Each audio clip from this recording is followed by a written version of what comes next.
तो अब करेंगे question number 17। In a school student thought of planting trees in and around the school to reduce air pollution. एक school में student ने सोचा, क्या सोचा? प्लांटिंग ट्रीज, ठीक है, मतलब पौधे लगाने का सोचा। In and around the school to reduce air pollution, air pollution को कम करने के लिए ट्रीज मतलब पौधे लगाने का स्टूडेंट ने सोचा। It was decided that the number of trees that each section of each class will plant will be the same as the class in which they are studying. शायद आपको इतना समझ में नहीं आया तो कोई नहीं, आगे पढ़ेंगे। Example, a section of class first will plant 1 tree, a section of class 2 will plant 2 tree and so on till class 12। तो यार इतना एग्जाम्पल से तो आपको समझ में आ गया होगा कि क्लास फर्स्ट के कितने प्लांट लगाएंगे 1, क्लास सेकंड के कितने प्लांट लगाएंगे 2 ट्री, और ऐसे ही कहाँ तक चलता जाएगा क्लास 12 तक। ठीक है, तो क्लास फर्स्ट का बच्चा कितने प्लांट लगाएगा 1 प्लांट, क्लास सेकंड का बच्चा कितने प्लांट लगाएगा 2 प्लांट, क्लास थर्ड का बच्चा कितने प्लांट लगाएगा 3 प्लांट। ठीक है, आगे दिया हुआ है there are 3 section of each class. तो हर एक क्लास में कितने सेक्शन है? 3 सेक्शन है।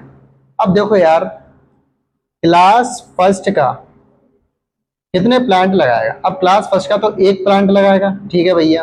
अब उसमें कितने सेक्शन है? हर एक बोला है ना, there are 3 section of each class. अब हर एक क्लास के 3 सेक्शन है, तो क्लास फर्स्ट के भी 3 सेक्शन होंगे, तो इसके भी 3 का मल्टीप्लाई हो गया, तो ये कितने प्लांट लगाएंगे 3।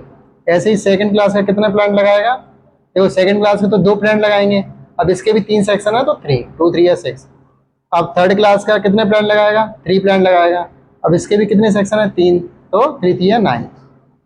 ऐसे करके स्टोरी नीचे तक आएगी। तो 12th क्लास पे बात करेंगे सीधे। तो 12th क्लास वाले कितने प्लांट लगाएंगे 12।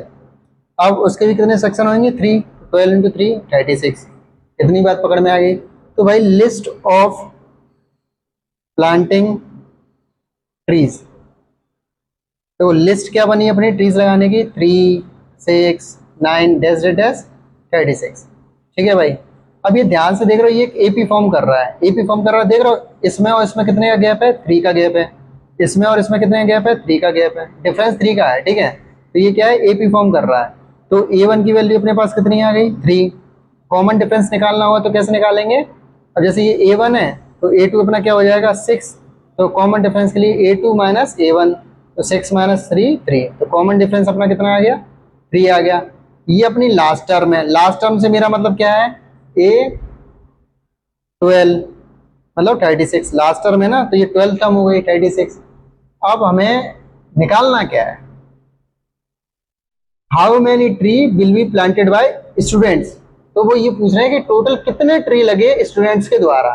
तो यार अपन को निकालना है S12। अब S12 ही को निकालना है क्योंकि भाई फर्स्ट से लेके 12 तक वाले स्टूडेंट ही हैं।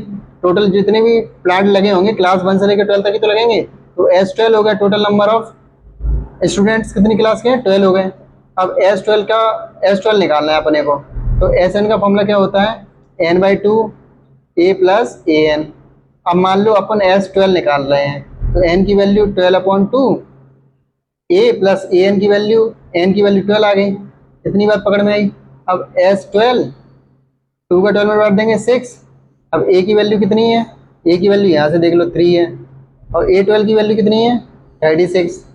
ठीक है भैया, तो S12 6, 36 प्लस 3 39, मल्टीप्लाई कर दो 6 9 या 54, 5 गई कैरी, 6 3 या 18, 90 20 234, 234 प्लांट्स लगेंगे। ठीक है, तो इसी के साथ हमारा क्वेश्चन नंबर 17 भी कंप्लीट हुआ है। ठीक है, तो आप इसको नोट करना चाहते हो तो इसको पॉज करके नोट कर लो। ठीक।